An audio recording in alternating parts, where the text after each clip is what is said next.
This is my Ring of Honor Respect is Earned 2 pay-per-view review. Started off pretty good. Started off before the first match. They had a opening video which showcased the first year in Ring of Honor on pay-per-view, which was pretty cool to see. Then the first match of the pay-per-view was a tag team match between Kevin Steen and El Generico versus Ruckus and Jigsaw of the Vulture Squad.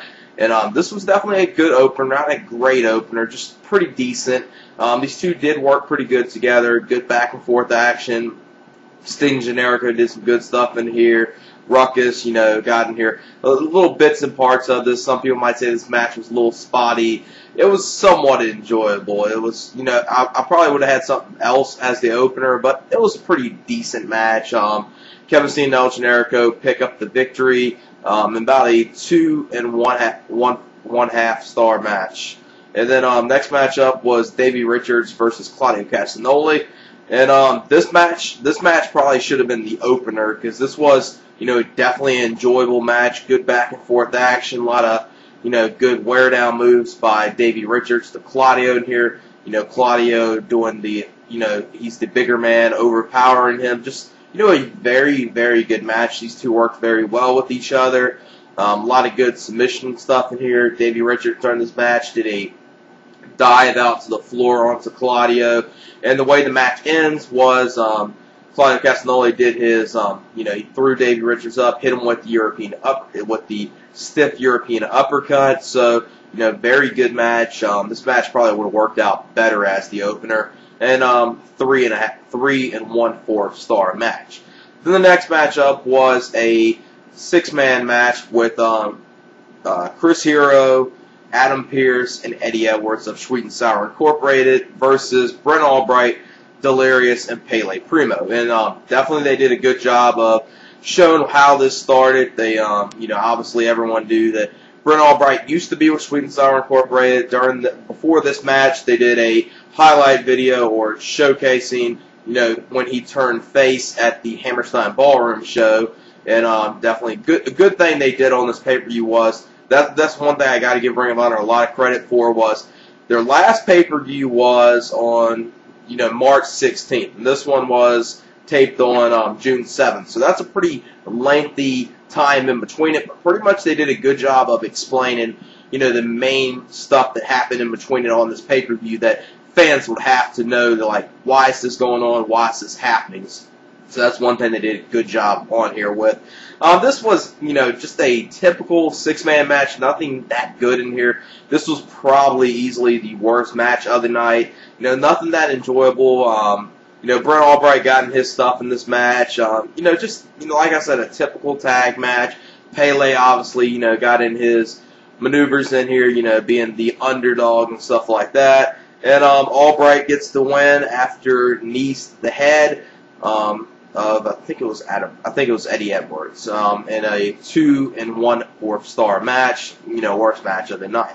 Then next matchup was Erick Stevens versus Roderick Strong in the Fight Without Honor. This was, a non-title match, not for the FIP title, even though they haven't even put that title on pay-per-view, but this was definitely a good way for these two to end their feud.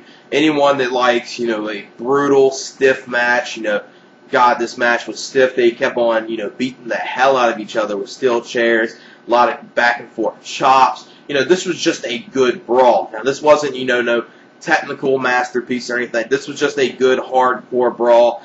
Good stuff in here, a lot of good hardcore spots, a lot of, stiff stuff in this match. And then, the end of this match was, oh my fucking God, them two brought in a 20-foot ladder into the ring. You've probably seen this little spoiler on the Ring of Honor, on one of the Ring of Honor spoilers for this pay-per-view, and then they do a superplex off the top of the ladder onto 2 tables, and oh my God, it was definitely a 6 spot, and definitely a good way for them to end their feud, and that's the way the match ends. Roderick Strong picks up the win. It was before he got the pinfall. They were both knocked out and looked like it was just going to end in a countout. Roderick Strong about, I think, at the 8 or 9 mark rolled over, pinned Erick Stevens, so definitely a good way for the feud to end. And after the match, everyone was saying, thank you, Erick Stevens, thank you, Roderick Strong. And pretty much a little after this is when Roderick Strong turned face. So definitely, a good way for them to end their feud, and definitely a very, very brutal match. And 4 stars, just for the brutality of that match, just very good. Then the next match was Go Shiozaki versus Nigel McGuinness for the ROH World Title. And this was a good match. This is going to be one of those ROH title matches, one of those matches on this pay-per-view that you're either going to like or you're going to hate. I definitely like this match. I'm not going to say it wasn't as good as their Pro Wrestling Noah match that they had back in January of this year. That was a little better, but this was good. You saw a lot of good wrestling maneuvers in here, just good back and forth action. I enjoyed it a lot.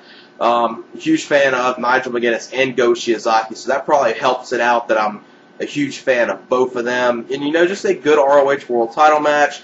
Nigel picks up the victory. I gotta say, during this match, the one thing that did make this a little better, or seem a little better than their Pro Wrestling Noah match, was this one felt like they actually made it seem like Go Shiozaki could somewhat almost pick up the victory and defeat Nigel McGuinness, because there was a few times that you're like, whoa, this match looks like this is the end. So they definitely did a good job in that way, and a 3.5-star match. Then the next matchup was the main event of the show for the ROH World Tag Team titles between Austin Aries and Bryan Danielson versus the Age of the Fall of Jimmy Jacobs and Tyler Black. And definitely a good main event for a pay-per-view. A lot of good tag team wrestling in here, and just showcasing why Ring of Honor is, a very good company. Not only do they showcase their heavyweights good, but they even make their tag division great, which, is one thing that's missing in mainstream wrestling, which is tag team wrestling. I'm glad that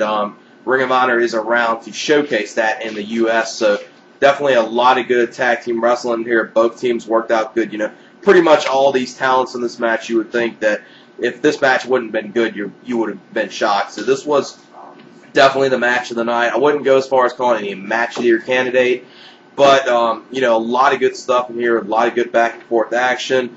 Then at the end of this, actually, the Age of the Fall of Jimmy Jacobs and Tyler Black won this. They keep a hold of the tag team titles, and Tyler Black wins after hitting the Phoenix Splash onto Bryan Danielson. And then after the match, you see Nigel McGuinness come out there, say, Bryan Danielson, now if you want to ever get a Ring of Honor World title shot anymore, you're going to have to go out here and defeat everyone I have.